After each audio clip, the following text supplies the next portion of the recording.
Y continuamos porque tenemos aquí a otra candidata fallera mayor infantil de Valencia, nada más y nada menos que Ariadna. Buenas tardes, Ariadna. Buenas tardes. ¿Qué tal? Muy bien. ¿Te conocemos un poquito? Vamos a conocerte. Vale. Venga. Ariadna, ¿qué más? García García. ¿De la falla? Sánchez Vergón Turia. ¿Sector? Botanic La Pechina. ¿Y agrupación? Botanic. Muy bien, veo que te lo sabes.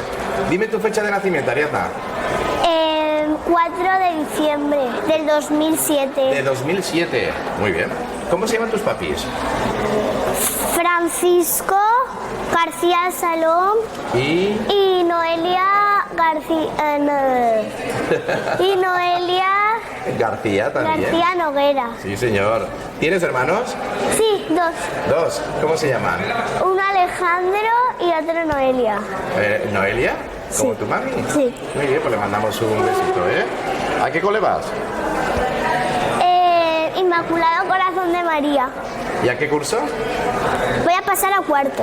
¿Sí? ¿Has aprobado todo en tercero? Sí. ¿No te queda ninguna? No. ¡Qué bien! Oye, ¿cuántos años eres fallera? Desde los 5. Desde los 5. ¿Siempre de la misma falla, de Dr. Sánchez Vergón Turia? ¿Antes no habías sido fallera? Sí, fui hasta los 3 años de otra. No te acuerdas de cuál. Bueno, da igual. ¿Fuiste fallera mayor infantil? Sí, ¿Por qué? porque es muy bonito ser fallera mayor ¿Y infantil. a ti te gusta? Sí. Qué bien. Oye, ¿y de qué iba tu falla? De las cajas de Pandora. ¿Quién la hizo? Ángel Navarro. Ángel Navarro, sí señor. ¿A ti qué es lo que más te gusta de las fallas? Todo. ¿Todo? Pero podría coger 3 cosas. A ver, dímelas. La ofrenda,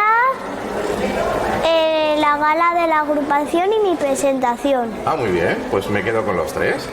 Oye, si algún niño pasara allí al casal y dijera, oye, me quiero apuntar, ¿qué haces en la falla? ¿Tú qué le aconsejarías? Pues, ¿Por qué le dirías que se apuntara? porque mi falla es muy divertida. ¿Sí? Bueno, pues ahí queda. Sí, señor. ¿Tienes alguna actividad extraescolar? Sí, en mi cole, pero yo no me he apuntado. Tú no te has apuntado. ¿Y cómo se llama tu presidente infantil? Alex, Alex. ¿Tu presidente mayor? Manolo, ¿Y tu fallera mayor? Sandra. Sandra, le mandamos un saludito a los 3, ¿vale? Sí, señor. Dime cuál es tu comida favorita.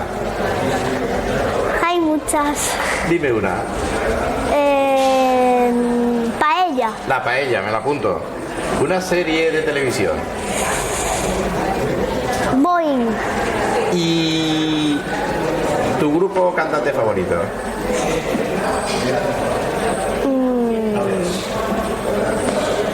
Pues Pablo Alborán. Pablo Alborán, vale. ¿Quién es tu indumentarista? Amparo Fabra. Amparo Fabra. ¿Y quién te peina? Judith. Judith, pues le mandamos también un besito a Amparo y otro a Judith, ¿eh? ¿Vas a veranear en la playa o en el monte? En una playa en Alicante. ¿En una playa en Alicante? Sí. Muy bien. ¿Y sabes cómo se llama el pueblo donde vas a veranear? No. Sí. ¿Cómo? San Juan. Ah, San Juan, eso está cerquita de Alicante. Bueno, pues imagínate que en la fonteta suena tu nombre. ¿Qué supondría para ti ir de la corte infantil? Una experiencia muy bonita. ¿Te gustaría? Muy bien. Bueno, pues ahí Ay. tienes la cámara, Ariadna. Saluda a quien quieras. Ahí está constipada, ¿eh? Que le doy un saludo a mis hermanos y a toda mi familia. Sí, señor. Pues ahí queda ese saludito, ¿eh, Ariadna? Pues muy bien. Enhorabuena, felicidades y pásatelo muy bien, ¿vale? Vale. Amigos, aquí tenemos a Ariadna de la falla, Dr. Sánchez Vergón Turia.